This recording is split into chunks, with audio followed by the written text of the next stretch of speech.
welcome back to TFE. It's been a while.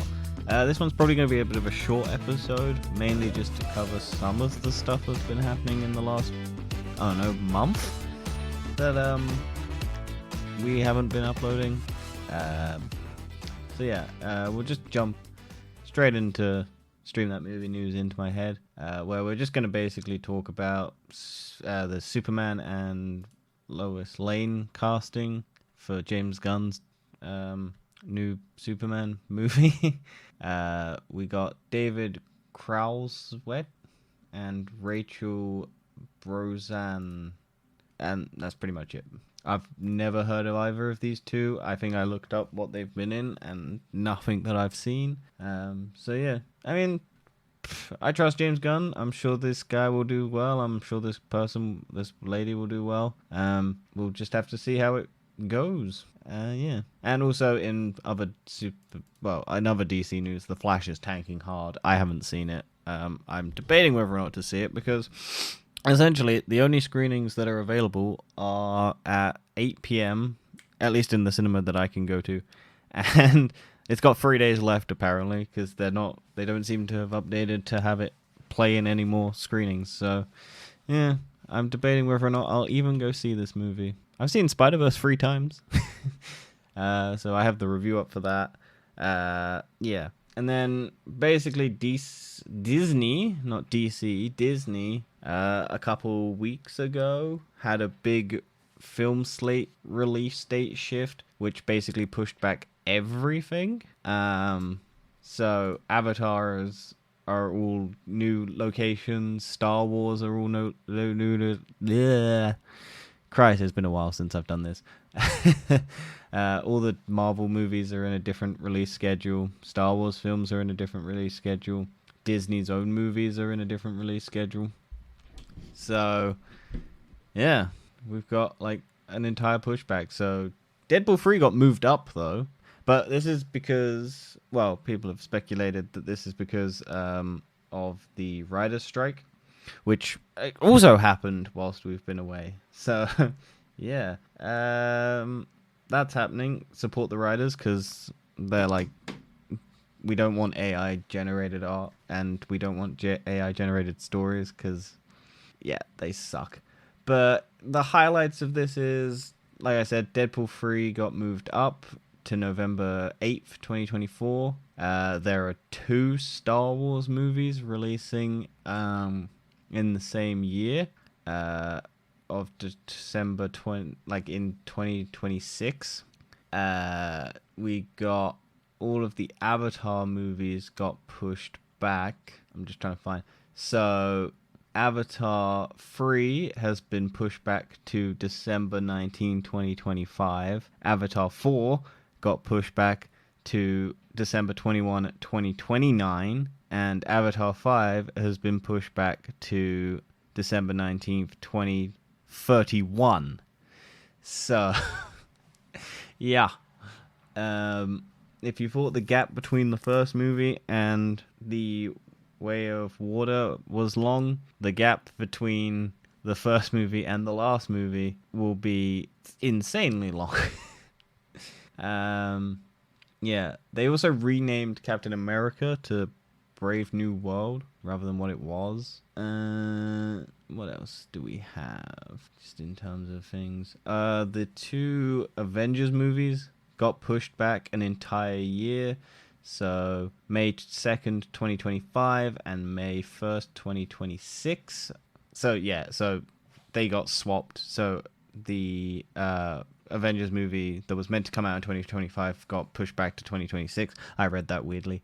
And the one that was meant to come out in 2026 has been pushed back to 2027. So, yeah. We're going to wait another whole year between Avengers movies. But yeah, this is just because they don't have anyone working on the scripts and stuff. And there's Jonathan Majors updates where he's in court and everything for his domestic abuse allegations. So Disney may or may not be reshuffling, phasing him out of the MCU because they don't want that. Yeah, it's been interesting. Let's go on to lost a controller of the news.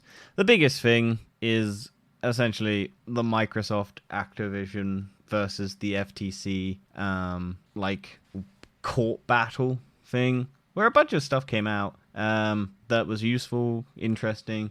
I think the FTC kind of cocked it up because they focused on mainly Call of Duty, which is, I get the point behind it, but Microsoft was never going to make Call of Duty exclusive. I know I said that they could, but the likelihood was that they never were. They just want the 70% cut of what Call of Duty would make on all consoles.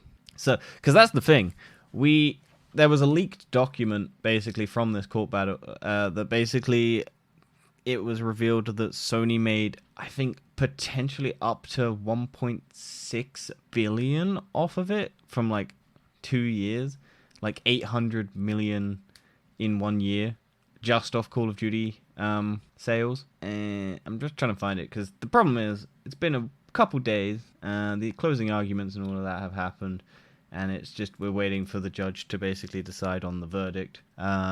But yeah, Sony's lawyers or something didn't redact a bunch of stuff properly, so we got some leaked stuff. So it revealed like that. It revealed how much some of the first-party games for PlayStation cost. So like The Last of Us was 200 and something million, as well as like Horizon Zero Dawn was also, or whatever, the Forbidden West was also.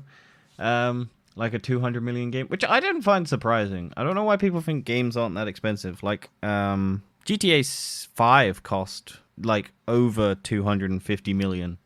Like, video games are expensive because you're paying a lot of people. We basically got Microsoft basically buying. The reason why they bought Bethesda was because PlayStation was trying to get some exclusivity deals, and they didn't want Starfield to be an exclusive. So this was what I found really interesting about the Microsoft court battle, is Microsoft kept basically going, Sony kept blocking us by paying money to have timed exclusives or full-on exclusives and skip the Xbox generation. So Microsoft's entire plan was, hey, look, rather than combat that, we'll just buy the entire studio, which is what they're doing with Call of Duty, basically. They don't want Activision games to be skipped or have exclusive content. What else happened?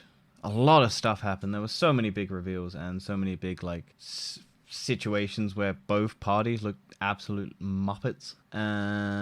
They kept the FTC's point was to keep the Nintendo Switch out of the competition thing because they don't consider it like a competitor to Microsoft. And Microsoft has even stated they don't see Nintendo as a competitor. But for this entire court battle, they really did. Like, they considered... They have... I think they've stated in the past that they consider Google and Amazon and, like, software companies their biggest competition because they have got their sites set on, like, streaming. I'm just trying to find it. There's a lot of there's like 66 pages worth of stuff on this. So one of the Xbox heads basically said, if it was up to me, I would love to get rid of the entire exclusives on console, but that's not for me to define, especially as low share player in the console market. The dominant player there, Sony, has defined market competition using exclusives, so that's the world we live in. I have no love for that world. I call bullshit on this. Because Microsoft was made on the back of Halo, which was a console exclusive. Like, they cannot argue. They bought Rare from Nintendo, like, out from Nintendo to try and get exclusives. Microsoft's whole thing is to get exclusives. They don't... They love the world of exclusives. They just don't have exclusives that people want to play. Like, people love Forza. They love Gears of War. They love Halo. But Microsoft's done a really bad job at, like... making it so that those studios are like making good, solid games that people want to play. That's the only downside, is Sony does a very good job of catering to their market. Xbox has failed quite a bit in that. But yeah. So we got some leaked things that Microsoft was looking to acquire. They were looking to buy Bungie at one point. They were looking to buy Sega at one point. They were looking to buy Square Enix. Microsoft just basically had a list of every company that they could probably buy. And yeah. It was also leaked that I think Microsoft would need to get another 2 million Xbox Game Pass subscribers to shift over to cover the costs of making Call of Duty exclusive. Which, look, fair enough. It was also revealed that at least 1 million players on PlayStation only play Call of Duty. And like a bunch of other people, like 70% of their time is playing Call of Duty. And I know people like that. I know people who only play Call of Duty. Or like very other few games. Most of their time is Call of Duty. There was reveals of why this Bobby Kotick regrets not bringing Call of Duty to Nintendo because of the fact that it's a massive market. Like the Nintendo Switch.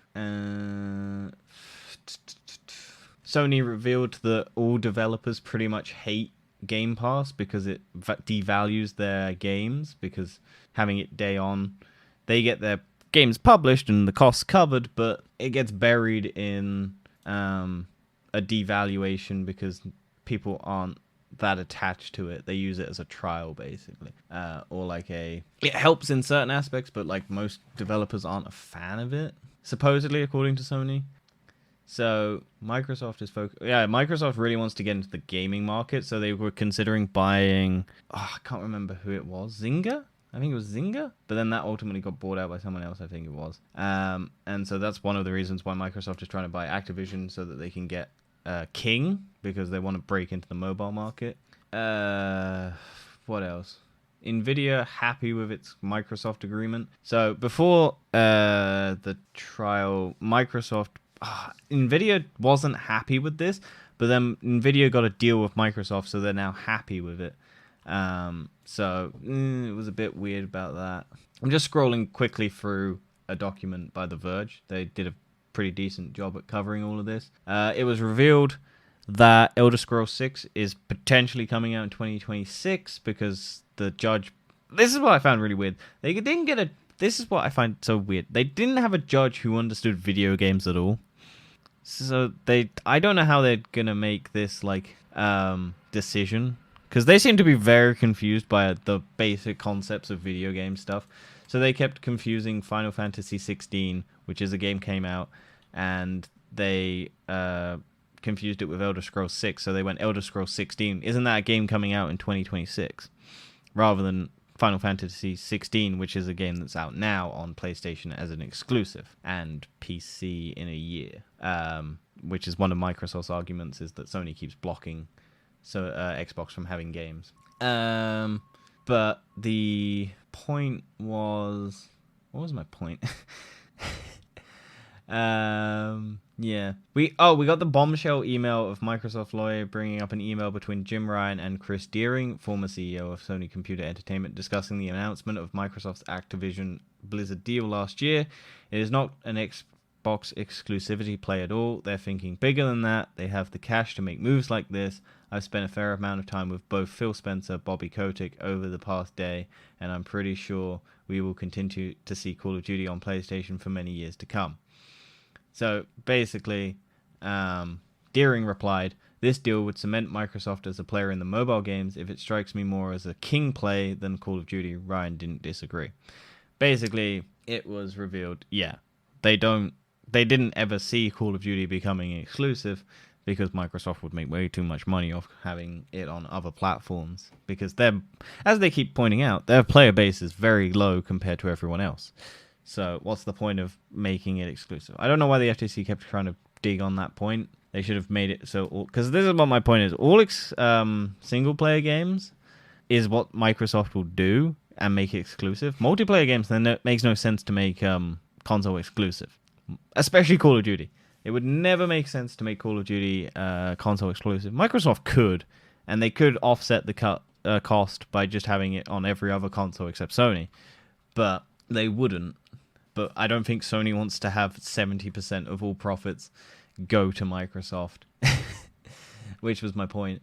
Jim Ryan also believes Nintendo is a different market. So this was a big battling point, is whether or not, because Microsoft keeps saying they're in third place, But if Nintendo isn't classified in that race, Microsoft is just basically in a two-horse race between Microsoft and Sony. And it would basically be, does this harm Sony? Because Nintendo, it doesn't really affect at all. And I argue that it doesn't, because Nintendo is... Also, it's like, Sony caused the exclusivity market. No, Nintendo's been doing it for years. Nintendo's had Pokemon, Zelda, Mario. Like, they've never crossed over into anything else except for the mobile market. And that was only recently. Like, Nintendo has had a stranglehold on their IP for ages. That's just the business of it is, because they're console sellers. That's the whole point. That's why people buy a console. If they didn't, they just buy a PC, because you can get most stuff. The whole point is to have something dedicated to playing games. I don't know why Microsoft doesn't understand that, but I think they're just trying to lessen like what they're actually trying to do. Xbox compared itself to Polaroid, basically stating, first, we are exactly like Polaroid. We are cool gaming, which isn't growing. It's TMA, analog to film photographers. While mobile gaming MAU is growing WW at a significant rate. So basically, Polaroid never adapted and then got put out of business because digital cameras came along and dominated the camera market, and Polaroid basically kept film. And Microsoft's basically going, well, consoles aren't going to be here forever. It's the mobile market that we want. And so we're going to, yeah. Anything else? I'm sure there's loads that I've missed. Oh, yeah, the Stadia's maybe not dead because Google basically came out and said, look, we're going to try maybe do some stuff with the streaming stuff on YouTube. Microsoft wants to move Windows fully to the cloud. Was something else, because Microsoft is fully committing to the cloud service stuff, which is another reason they want to have games on like everything. They want to just be fully integrated with the things. We believe that Microsoft intends to use Call of Duty to disadvantage PlayStation in terms of availability or the manner in which the game is made available on PlayStation, and to drive players to Xbox and specifically Game Pass. Ryan then goes on to describe how PlayStation players could switch to Xbox. A critical feature of a games console in terms of its attractiveness to people that make games is its level of install base. If a meaningful number of people switched from PlayStation to Xbox, that most certainly would hurt gamers. Yep, but also like multi-platform, cross-platform gaming. The Call of Duty is cross-platform at this point, so moving stuff, it would just depend on what people would have. But still making other games, like the point of Game Pass is that you don't have to pay, you just pay a monthly subscription. You don't have to pay full price for a game. Over the long run, you do end up paying more, because if you only play one game, like if you're only getting Xbox Game Pass for Call of Duty, then in a year you'd be paying way more than just buying the game, but you'd be getting the next Call of Duty for free. So you can also then trial run playing some other stuff. Yeah. So it was also revealed that Phil Spencer sent Jim Ryan a commitment list of games last year that would remain on PlayStation after the proposed Activision Blizzard deal closes. This list included Overwatch, but not Overwatch 2. They shut down Overwatch, didn't they? So there's no longer an Overwatch. Other Activision games on PlayStation must be significantly broad to fully align with gamers' expectations, said Ryan in the email. He calls it a not meaningful list in the deposition. So another reason is Sony doesn't want to share PS6 information with Microsoft, and if Microsoft owns Call of Duty, Call of Duty would basically, they wouldn't send dev kits to Activision anymore, because Microsoft could then get potential information off of what Sony's doing in the future. So it makes sense, because Call of Duty is one of their biggest things, and they send dev kits to Activision all the time so that they can get early head starts on developing for the next gen consoles. And if Microsoft then owned the biggest shooter in the market and one of PlayStation's biggest things, them not sending dev kits would hurt, because by the time that they'd be able to develop for the next gen consoles, Microsoft wouldn't have a dev kit to run Call of Duty on for a PlayStation, so PlayStation would have maybe no Call of Duty until the announcement of the PlayStation 5, and then it would be rushed probably to be out in the sun. yeah, I think that's a lot of it. Ultimately, I still don't think this is a good deal to go through. I think what's going to happen is if this, I think because the CMA tried to push back its revision of, because this deal has to go through by like July, like in a couple days. I think it's like July 15th or something. And if they don't do that, then Microsoft has to renegotiate terms with Activision to agree on new terms, or Microsoft walks away and pays a $3 billion fine for breaking its completion date, basically. And so the CMA tried to, but failed to push back its renegotiations till August, which would push it back past their renegotiation date. But they failed to do that, so they still have to do it. If the CMA doesn't agree to this deal, Microsoft, I think if the FTC approves it, or this fails and the FTC loses, then Microsoft can sign the deal, but they would still have to work with the CMA to quell any issues that the CMA has, or the UK would have to have a completely different set of parameters around Call of Duty and stuff like that. So if this, but most experts have basically said if this favors the FTC, then Microsoft will probably just not try and negotiate terms and will just walk away from the deal and pay the $3 billion fine. Because they don't see it as they see it as a worthwhile investment. They would really want to get this. They really want this deal to go through. But if there's going to be too much backlash and too much butting up with government officials, they don't want to deal with that, because if they lose it once, they lose it pretty much every time. It's very difficult to win once you've lost.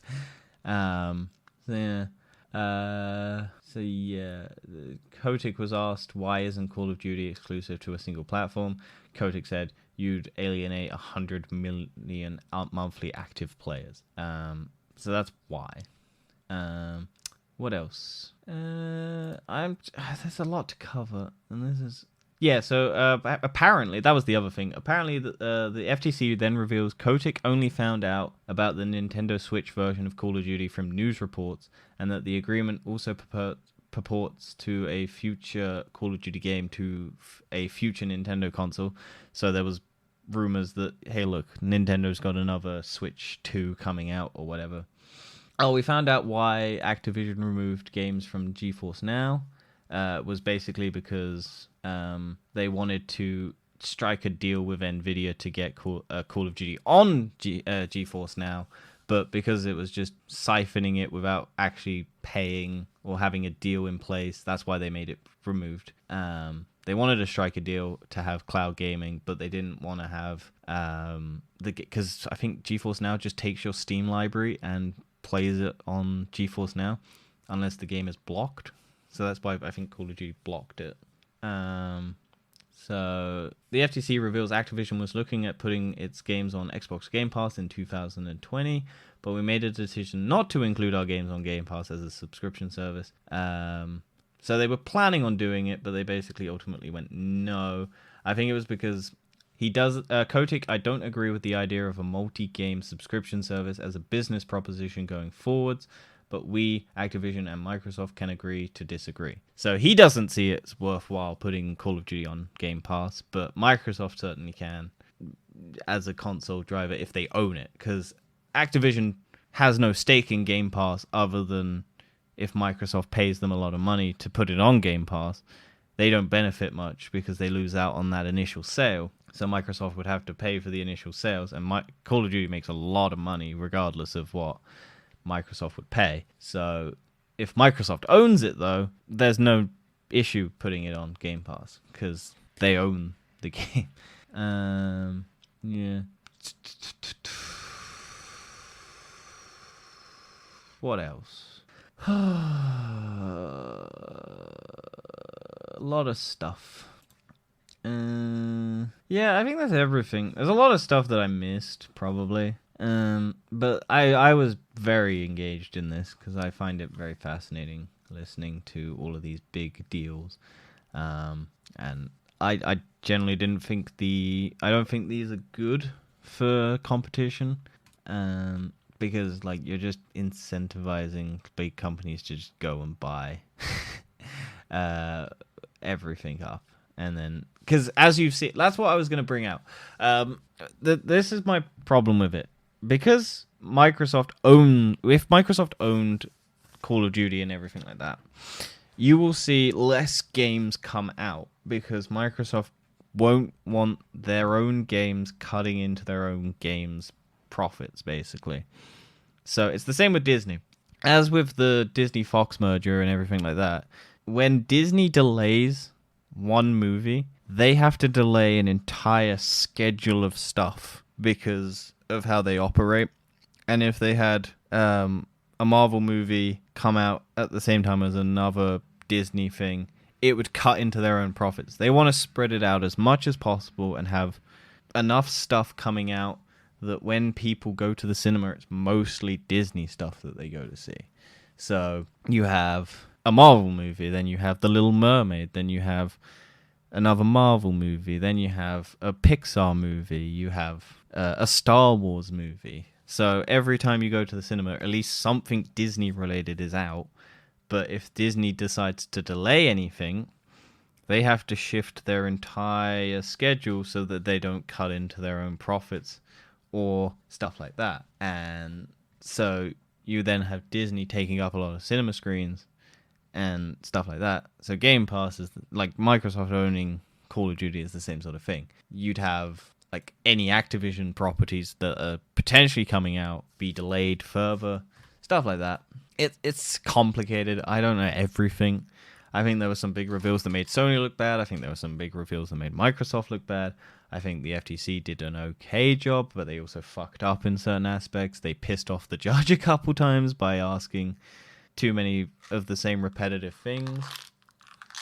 I don't think this judge was very good in terms of like knowledge on video games. I feel like this is a big problem with court filings and stuff like that, is that the person in charge of the law aspect of it doesn't have any real knowledge on the topic.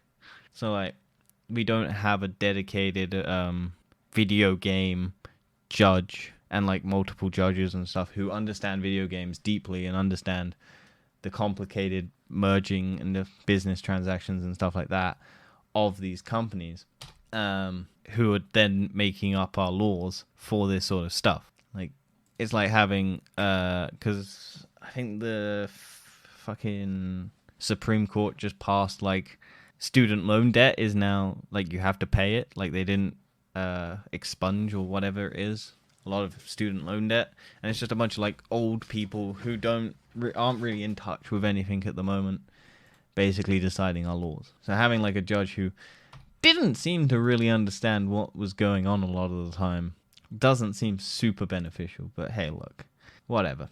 Let's go on to tech. The only really major tech thing that came out was the Apple Vision Pro, which is their AR/VR headset. It's mostly AR, like augmented reality. It's not really a dedicated VR stuff.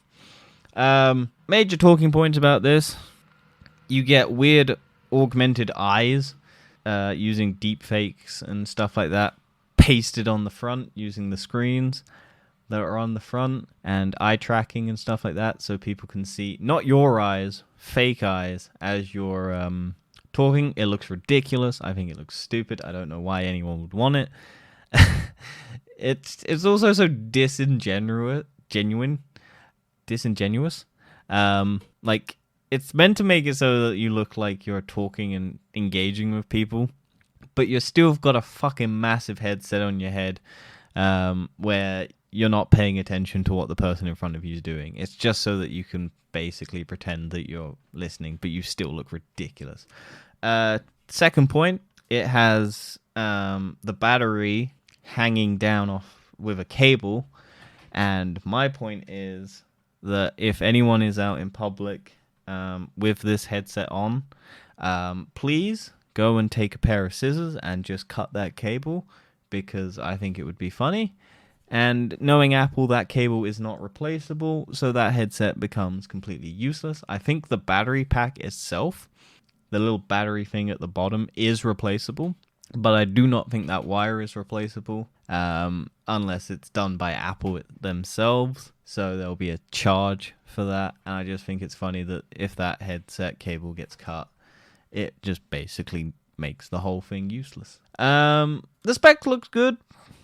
I'll give Apple credit. It does look, the specs wise, it looks interestingly competitive. Price wise, fuck no. $3,500. Too much. For what it is, which is just meant to be a office workstation, with, I don't think, any capability of playing games at the moment, which is what most headsets are, because they're meant to be entertainment. This is Apple basically going, this is a workstation, which is what Meta is trying to do. I don't understand these companies going, we have computers and screens and stuff like this that are set up and make it really easy to do. Yeah, they take up a bit of space, but whatever. That's the price we pay to have easy access to the internet and stuff like that, and workspaces and all of this. What better way than to strap a thing that only lasts 2 hours onto my head and do my work? I don't get it. Entertainment you can do for about 2 hours and it's fine. It's fun. Working for 2 hours with a VR headset on, not fun. Like, pointless. I'd rather sit at a computer for 2 hours and do my work than strap a VR headset or AR headset to my head and do office work. Also, gesture controls. That's the other thing. No dedicated controller, just gesture controls and stuff like that, and pointing and tapping. Yeah, that's it. And then Elon Musk news. Everyone loathes obvious numbskull. Elon Musk's basically killed Twitter by putting on a view limit on how many tweets you can see. Temporarily, at least, for now.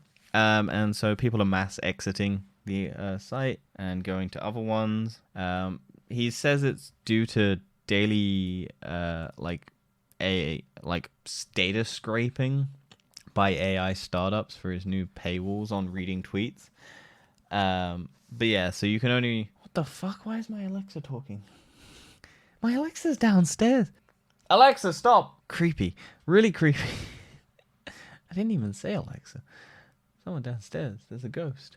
But yeah, you can only... Verified accounts are limited to reading 6,000 posts a day. Unverified accounts are limited to 600 posts a day. And new unverified accounts are limited to 300 posts a day. I haven't actually hit this limit, but I don't go on Twitter that much. I use Twitter just mostly to get news articles, because it's a good place to find like news stuff quickly. But yeah, it's bad. But yeah, so you basically get hit with your data limit is reached and you can't access Twitter. And I think this is his way of trying to force people to use Twitter Blue, because you get to read more stuff if you're subscribed. And this is bad because this stops people from being able to see posts, and that defeats the whole point of marketing on Twitter, because if people aren't able to continuously doom scroll endlessly, then the likelihood that they'll see the ad that the company has put is less. And then that means advertisers won't want to advertise on Twitter. 2, people don't give that much of a shit and will just not use Twitter. He also shortly tweeted that the rate limits would soon increase to 8,000 tweets for verified users, 800 for unverified, and 400 for new unverified accounts. Yeah, he's a dumbass. He doesn't understand business at all in terms of social media. Also, him and Mark Zuckerberg are going to fight for some stupid reason, because Facebook is bringing out a competitor to Twitter, so a similar platform style. I can't remember what the name of it is, if it's because I think it leaked on a Brazilian Google Play Store, like a site. I think it's called Threads or something. I mean, the current Twitter competitor Blue Sky is having to pause what is it? Sign-ups because of how many people are just mass coming over. So yeah. Anything else randomly in the news before I end it for today? Oh yeah. Miranda Sings did a song on a ukulele about her sexual sexual abuse some allegations that she had about like hanging out with underage minors and talking about sex and stuff and being weird and creepy. I don't know too much about it, but she did a song on a ukulele and everyone hated it because it was really weird and really distasteful. I haven't listened to it. Mark Zuckerberg immediately texted Dana White after Elon Musk challenged Meta boss to fight. Yeah, that's the thing. It's apparently going to happen at the Coliseum. Stuff like that. What else? Doesn't seem to be much. The Barbie movie and Oppenheimer are coming out on the same day, and everyone's losing their mind. That's been a while. That's been a thing for a while, though. Yeah, I think that's it. I'm sure there's other news that I've missed. There was other stuff that I wanted to talk about, but I just can't remember what it was. And yeah, it's been a while. I don't know when the next episode of this is. I mainly only wanted to do this because of the FTC versus Activision debate. That was the main news that I wanted to cover. But I thought it's been a little while since we had a TFE. I don't know when the next TBO will be because depending on whether or not I actually go and see The Flash. I was going to do an Extraction 2 episode, but ultimately I like the movie. But it wasn't. I would have felt better if it was with a discussion, but like I don't know how much I could say on my own. I never went and saw Rise of the Beasts. Don't really care to go see The Flash. It doesn't seem to be very good. I've already heard the spoilers about the cameos and stuff that's are in it, and they seem tactless and pointless. And yeah, the next movie that I'll probably be doing is Mission Impossible and maybe Oppenheimer, but no guarantees. And then this weekend is my birthday, so I don't think there'll be any upload for this week. Even if I do go see The Flash, I might record it and release it another date. I don't know. I generally don't feel like going to see The Flash. I might just skip it because who fucking cares? It's the end of the DC universe as it is. It wasn't very good to begin with. It seems like a mess. This movie took since 2009 or 2011 or whatever the fuck it was. Since 2000, it took 10 years. They had an entire 10-season episode show of The Flash on TV in the time it took. And then Ezra Miller's a piece of shit, so who cares? I just find it funny that everyone's like, oh, James Gunn's going to regret that he said The Flash was the best movie ever. He had to say that. He's not going to say it's a piece of shit and you shouldn't go see it. Because that's bad marketing. It's they want it to do good, but they can't come out and say it's going to be shit. Because look what happened with the guy who did Fantastic Four, Fan Four Stick. He came out and slashed that movie, and then he's never worked in Hollywood again, or very rare, infrequently worked in Hollywood. Hollywood doesn't forget if you call something shit. Critics and the general public can say it's shit, but anyone in Hollywood has to like working on their movie, unless it's universally panned, and years later they can come out and say, oh yeah, no, it was a piece of garbage and I didn't like working on it and whatnot. Like Ryan Reynolds for Green Lantern. Universally panned. I quite like it, but ultimately it's generally agreed that it's not a good movie, and he makes fun of it because it's better than going, yeah, no, this was a really good movie. It was completely perfect and nothing wrong with it. There are flaws to it. I think it's the movie he met his wife on, though, so Blake Lively. So hey, look, swings and roundabouts. But yeah, thank you for listening. I hope this one was coherent. Sorry, it's not much news. I haven't been tracking it, to be honest. I've been busy. Dan's not around to not bring any news as usual. So it mostly falls on me. And I've just not been keeping up because I've been busy. I haven't had a lot of time. I've been trying to sort my life out a bit, and hopefully in the next couple weeks it'll be a more consistent flow, but who knows? You can't really tell. I'm planning on doing some streaming on my Twitch channel if anyone wants to check them out, or they'll be uploaded to my YouTube channel if you want to go see the videos, if you don't have time to watch the actual streams. Links are all in the description for that. But yeah, until next time, I'll see you then. Bye.